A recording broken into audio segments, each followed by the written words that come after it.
Hey everybody, and welcome back to Katie's 80s, and today we're going to talk MTV.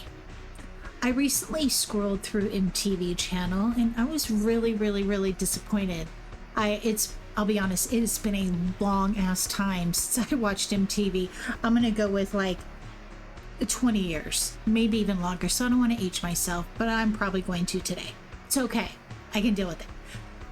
But it was really sad. I was really kind of bummed. I saw nothing but what was on there?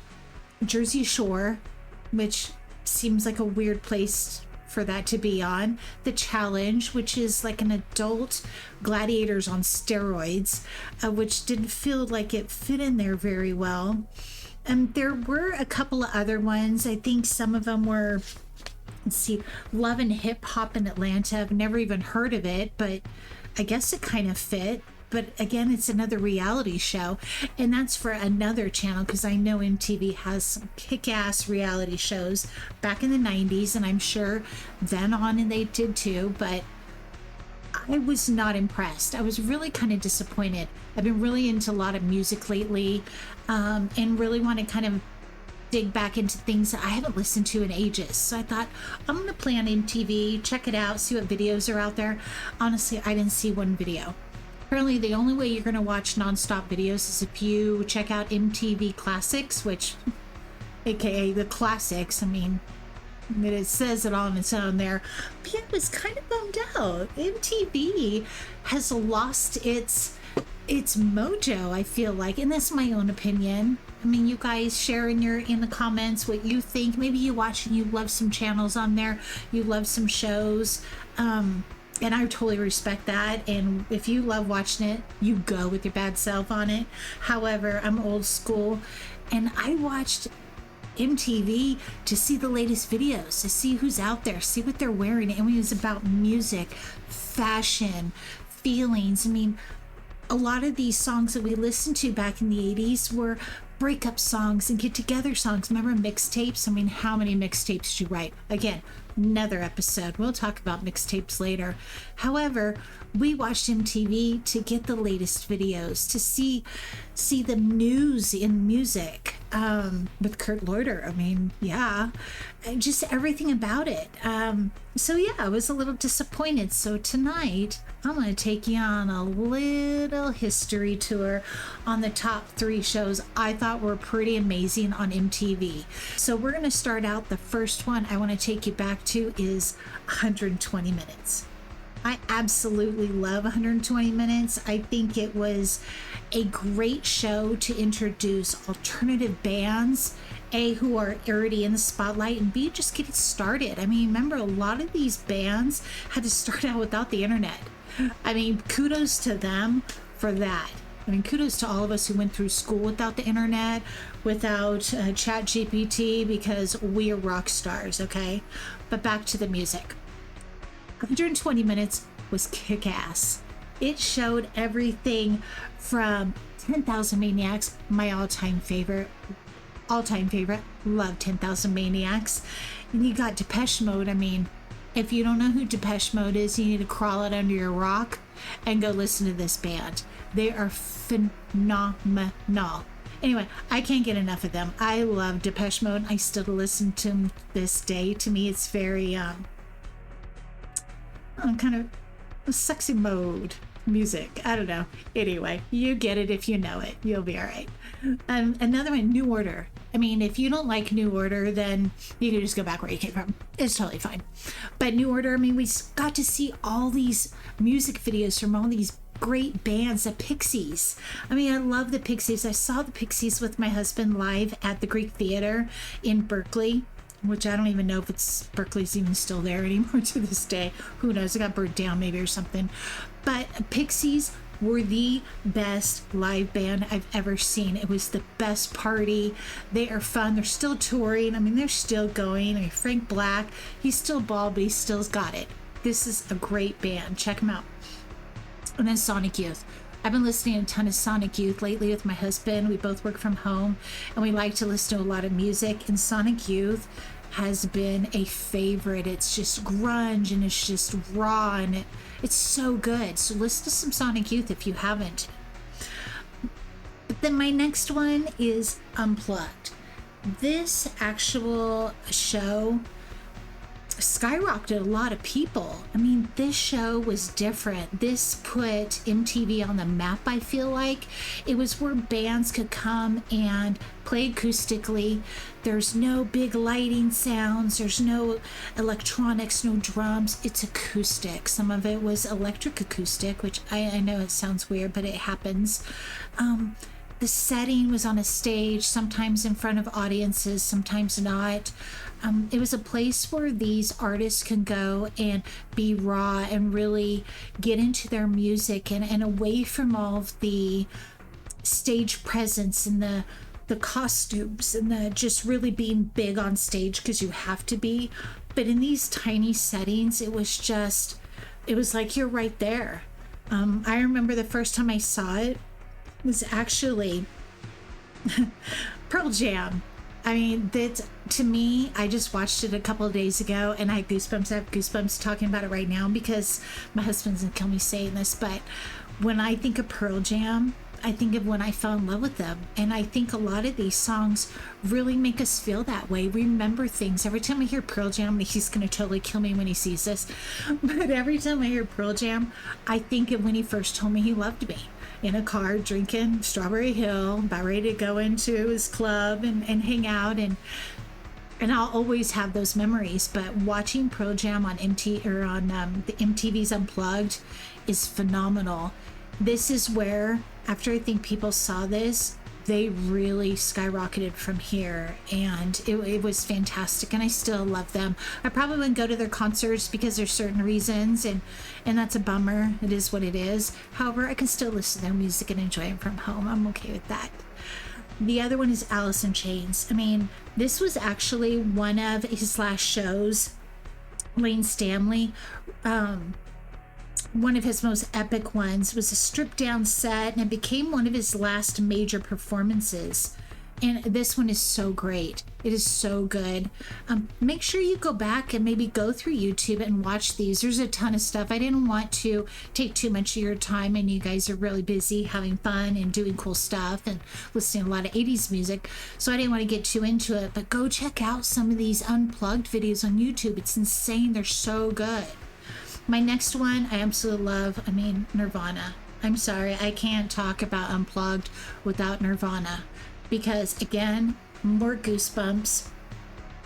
This was probably the most touching and most thoughtful and the most deep shows I've seen on MTV were with Nirvana. And this was actually months prior to him dying, which is pretty sad, but you see just the look on his face and the way he sings the songs, and when his eyes close you wonder what he's thinking. And I love this video so much, and this video is actually the one I want to post for you in the description because I want you guys to go watch it. It's called About a Girl, and it's gorgeous. It's a gorgeous song. I know it sounds weird to say that, but it's a wonderful song, and I want you guys to go into my descriptions, grab that link to it, and I'll send you right there. You're gonna love it. Thank me later, okay? Tell me how you thought about it once you watched it, okay? Make sure you put it in the comments because I want to know what you felt about it, okay? Headbangers Ball. I mean, I'm sorry, 120 minutes was like the gateway drug to Headbangers Ball. You went from alternative, Susie and the Banshees, to Depeche Mode, Duran Duran, and then you got Headbangers Ball. You want to rock, you want to do fun stuff and listen to great, hard, rock your hair around music. If my hair was down right now, I'd totally rock it out for you and do a little twist. Headbangers Ball was hosted by Ricky Rackman, who was very much in the LA scene. He had a club and he knew everyone metal, so he was the perfect person to bring in and really host this, and he did a great job. And I believe he was with it for about 5 years. But Headbangers Ball was everything metal. Hair metal, heavy metal, anything you want. And what I loved about it is they even talked about, they did interviews, they showed concerts, they did everything. So this is Ricky Rackman. He's crazy. That was him then. That's him now. But he was great. I don't think the show would have done what it did without him. His energy, his knowing everything about metal was fantastic. Danzig was on it, and that's one of the bands you're going to see on Headbangers Ball. Danzig was awesome. You had Iron Maiden, which I didn't really know a lot about Iron Maiden then until I met my husband, and he was an Iron Maiden fan, and I'm an Iron Maiden fan now too. I love the music. I love the lyrics. I'm a lyrics girl. I'm all about the lyrics, so I'm sure you'll hear me talk about lyrics and how they made me feel and how they make you feel. And then we got Lita Ford. I cannot leave out girl bands. I am a girl band fan. Everything from Belly and alternative. You got some Belly, 10,000 Maniacs. Gosh, who else? And then you got into your rock. You got Lita Ford. You have all these amazing performers. Lita Ford is still going. That woman looks freaking amazing still, and she's still rocking it. You know, unfortunately, she's a little bummed out right now because of Ozzy. Still to this day, her number one selling song was the one with Ozzy, and I can sing it like it was just written yesterday. It's actually one of my favorites I listen to all the time as I was younger, and I may bust it out and kind of listen to it again. But I love anything Lita Ford. That woman's got balls for a woman. She plays guitar better than any guy I know, and she still looks great. I don't even know how old she is. I'm gonna guess, God, she's gonna get mad if she hears me say this, maybe late 60s. It's hard to tell because I mean, look at her. She's freaking amazing. Like, I hope I look that good in like 30 years. Okay, just checking. And then Metallica. I had to throw this in here because it's Metallica. I mean, they are iconic. They are metal. They're iconic. And these are some of the bands you'll see on Headbangers Ball. And we loved watching them. Vixen, another girl band. They were phenomenal. Do you know Vixen? Have you ever heard of them? You should go listen to them because they are awesome. After I saw this picture, I had to go in and just listen to it again, and all the stuff just flew back. I remember when I heard this and I was out at the, at the oak tree or behind the shit pile, which is, we used to party behind a big pile of shit out in the country. I know, it's crazy. It was early 90s. It's all right. But I know that a lot of these shows went from the middle 80s to the middle 90s. Headbangers Ball actually ended up being canceled. I think in 95, I was reading that hip hop was just getting started and getting popular, and a lot of pop songs and bands were coming out. And so metal wasn't that relevant anymore. I mean, it was to me and a lot of you guys probably, but to MTV it wasn't. So funny story is they actually called Ricky Rackman. He had just wrapped up one of his episodes, went home for the rest of the week, and the producers of Headbangers Ball called him and be like, hey, don't bother coming in tomorrow, we're canceling the show. Boom. They didn't tell the cast, they didn't tell the producers, anybody on the show, they didn't tell the audience, they didn't tell anybody. It was just gone, like it never even happened, which is really sad. So yeah, there's so many bands. I love all of this. I love going back and looking at these because I forgot about a lot of the stuff. I haven't listened to Danzig, and I listened to Danzig like last year in the wintertime, and Mother came on, and I was driving my truck in the snow, and right when Glenn Danzig started, I hit the accelerator a little too hard and kind of fishtailed in the snow. So some of these things, you hear parts of songs or bands and you remember something. There's something triggers it. I hate that word triggered. Don't use it much. But that's what I love about the music in the 80s and even 90s. I'll even go into the 90s, that these songs meant something to us. I honestly, and this is nothing against any bands nowadays, I don't listen to anything nowadays. I have no idea. I'm so out of touch of nowadays music. I've listened to a little bit off Roku on Vivo. I don't get it. I try to listen to lyrics again. I'm a lyrics girl, and to me, it just doesn't grab my heart and my soul and doesn't make me want to shake my ass like the 80s and 90s did. I know this is the 80s channel, but you're going to hear me talk about a little bit of the 70s and a little bit of the 80s and a little bit of the 90s, because you cannot not talk about yacht rock. And we're going to talk about yacht rock very soon. But yeah, MTV. I'm sorry, man. MTV, you're losing me.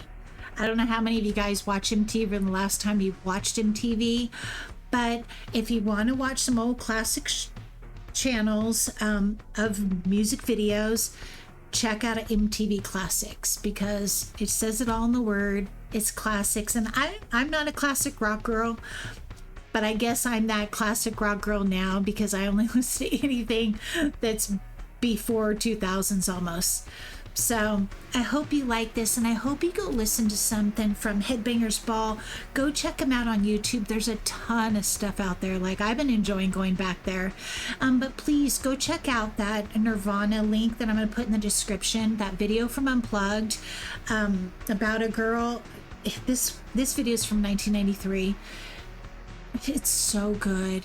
It's so moving. It's just a really, really good song, and watching them play and it's just, I just loved it. And I hope you guys like it too, and I hope you like this video.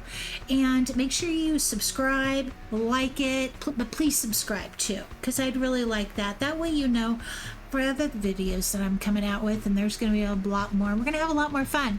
We'll kind of go down the little path of the past, and maybe we'll touch up on the future and see what happens. All right, you guys? Have a good night.